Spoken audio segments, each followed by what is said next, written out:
साम्राज्य, सामान्यांचा असामान्य आवाज। जिल्ह्यात सर्वत्र पाऊस सुरू आहे। सोमवारी रात्री झालेल्या मुसळधार पावसात दक्षिण सोलापूर तालुक्यातील कासेगाव ओळेगाव रस्त्यावरील पुलावर आलेल्या पाण्यामुळे पहाटेपासूनच या मार्गावरची वाहतूक खंडित झाली आहे। त्यामुळे पैल तीरावर माध्यमिक शाळा असल्याने या विद्यार्थ्यांच्या शाळेला जाण्यावर पाणी पडणार असल्याचं दिसतंय। कासेगावहून ओळेगाव आणि सोलापूर शहराला जोडणारा महत्त्वाचा मार्ग अशी या रस्त्याची ओळख आहे। 2 वर्षांपूर्वी या रस्त्यावरील नव्याने बांधण्यात आलेल्या पुलाचं नियोजन फसल्यानं नवा पूल पूर्वीपेक्षा जवळपास 6 फुटांहून अधिक खड्ड्यात गेल्याचं दिसतंय।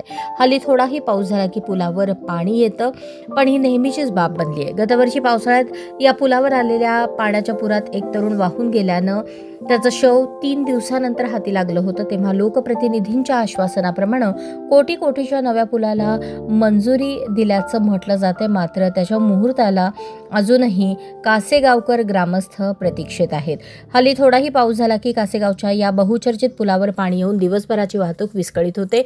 त्याचा सामान्य नागरिकांना दैनंदिन कामासाठी फटका बसतोच। त्याचवेळी पैल तीरावर असलेली बाबासाहेब भोसले प्रशाला आणि शहरातील अन्य विद्यालयात जाणाऱ्या विद्यार्थ्यांच्या शाळेवरही पाणी पडण्याची शक्यता आहे।